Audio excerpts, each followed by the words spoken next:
What's up, guys? It's your boy Duke Luke. Welcome to my channel. If you haven't subscribed, please do so now, and remember to drop a like and comment. Alright, today I'm talking about the recent regulation by the Nigerian Securities and Exchange Commission with respect to the trading of US and foreign stocks. Now, I wouldn't say that I was surprised by this regulation. I mean, can anything else surprise you about Nigeria anymore, really? But I became more disaffected about Nigeria when I heard this news.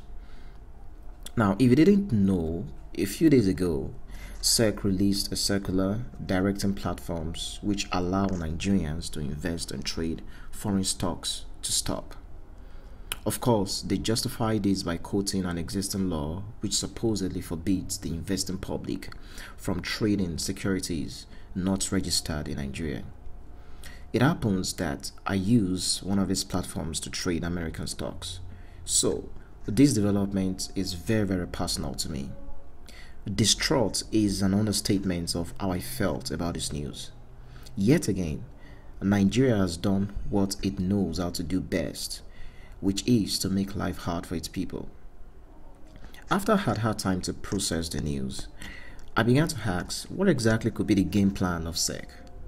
Could it be that SEC is trying to force Nigerians to invest in domestic stocks instead of American securities? Everybody wants to invest their money in dollars today, and the easiest way to do that is in US securities. The US stock market is where the big pie is. We are talking about a market that is the New York Stock Exchange and Nasdaq, both valued at over $51 trillion, according to Spend Me Not. Guess how much the Nigerian stock market is valued? Well, from what I see on Google, in 2019, the Nigerian Stock Exchange was valued at $43 billion. The gap between both markets is obviously wider than the Atlantic.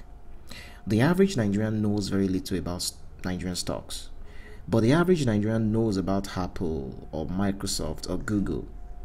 When Apple hit the $1 trillion mark, everybody heard the news. Not long after, Microsoft joined the club.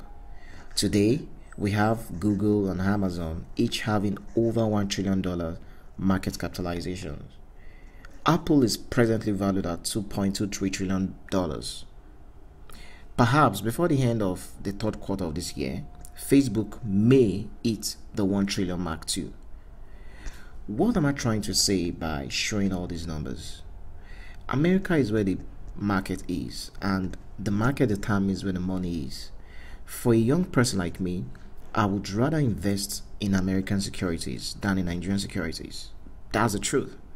So my assumption is SEC thought by stopping Nigerians from trading foreign stocks, we would be forced to invest more in our domestic stocks.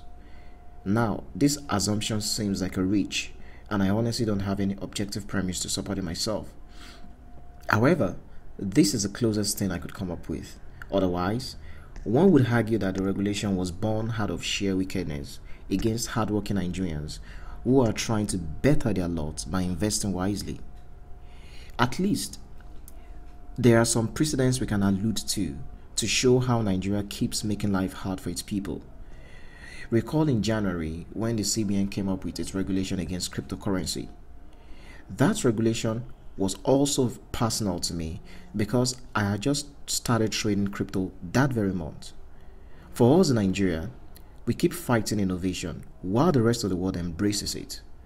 Think about the fintech companies that are affected by these regulations. Think about the number of workers they would have to lay off just because Nigerians can no longer trade crypto or foreign stocks on their platform.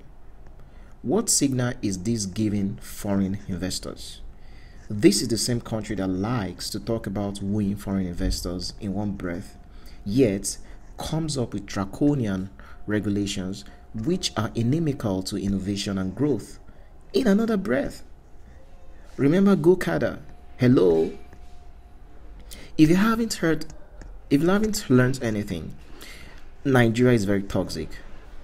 In spite of the utter disregard the government has for the welfare of its people, they keep making Nigeria harder with regulations like this. How then are young people like me supposed to just love Nigeria? The hypocrisy comes when the government celebrates Nigerians in the diaspora or foreigners of Nigerian descent who have excelled in certain fields. The government likes to prop them up as evidence of how industrious Nigerians are. But when Nigerians at home do the same thing, there is just a regulation away from tearing down their hard work. So tell me, is it actually worth it here at all? That'll be all today. Again, subscribe if you haven't subscribed, drop a like and comment. Yeah, until next time, y'all stay safe.